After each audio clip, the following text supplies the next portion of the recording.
Welcome to the Explainer. Today, we're diving deep into the world of AI agent frameworks. The tools that are supposed to let us build teams of AIs.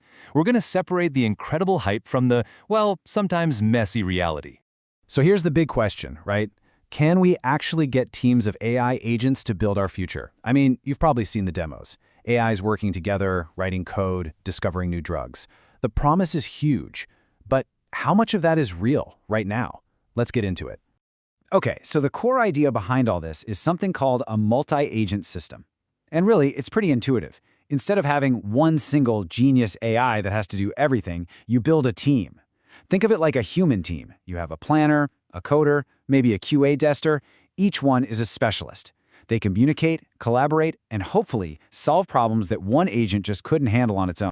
Now, in this space, there are two big players with two very different ways of thinking. Microsoft's AutoGen and the super popular LangChain. And I love this analogy here.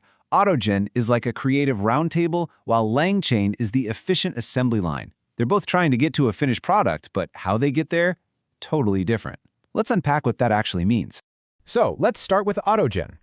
This is that creative roundtable in action. You basically put a bunch of specialized agents in a room together and give them a goal. They talk, they argue, they build on each other's ideas. The solution isn't pre-planned. It kind of emerges from their conversation. This is amazing for messy, creative problems where you don't even know what the right path looks like yet. And then you've got LangChain.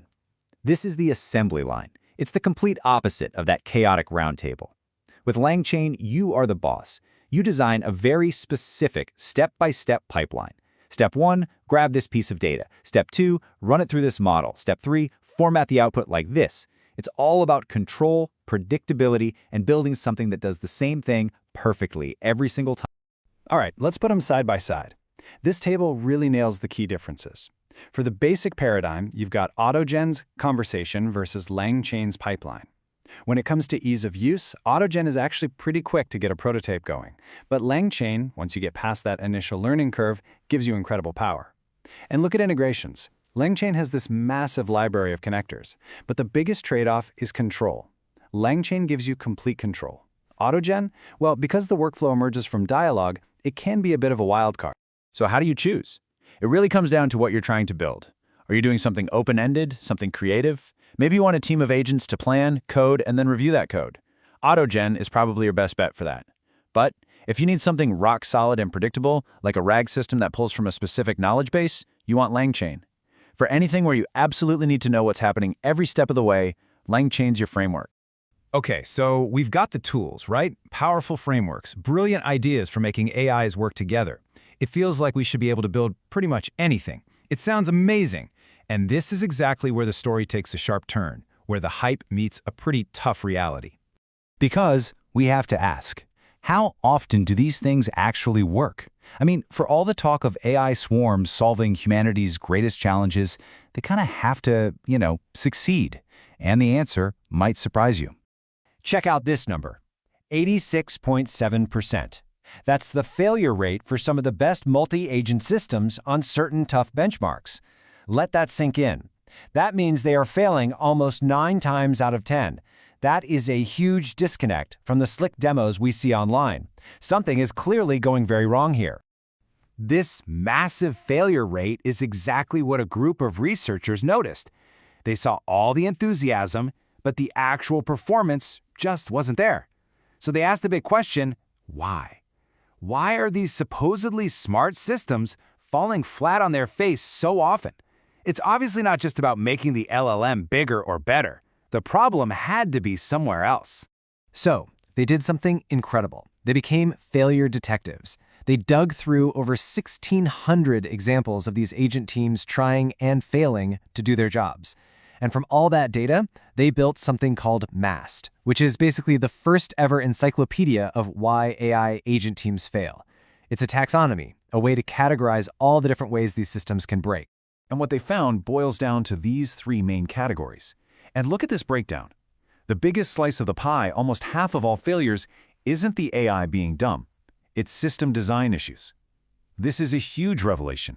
So, let's talk about that biggest category, system design issues. This means the problem wasn't the AI worker, it was the manager. It's the blueprint for the whole operation that's flawed. We're talking about things like giving an agent a confusing job description, or the agents just getting stuck in a loop, saying the same thing to each other over and over again. The foundation was shaky from the start. The next biggest problem is basically bad teamwork. They call it inter-agent misalignment. This is when the communication just completely breaks down. You know, like that one person in a group project who just ignores everyone's emails? It's like that. One agent might provide a brilliant piece of information, and the next agent in the chain just completely ignores it and goes off and does its own thing. Total chaos. And finally, a huge chunk of failures happen right at the very end. This is task verification. The system does all the work, gets to the finish line, and then it just can't tell if it actually won. It either stops too soon, thinking it's finished when it's not, or even worse, it comes up with the wrong answer and confidently shouts, "I did it!"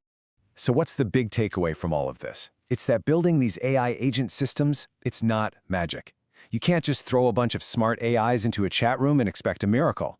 This is a new, serious field of engineering. It requires thought, structure, and a whole lot of debugging.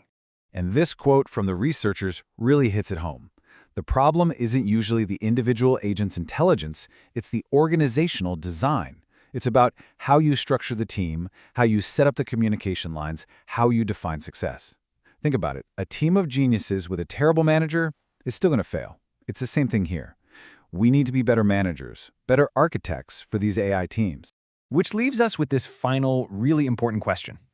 The focus is shifting. It's not just about building a smarter AI anymore.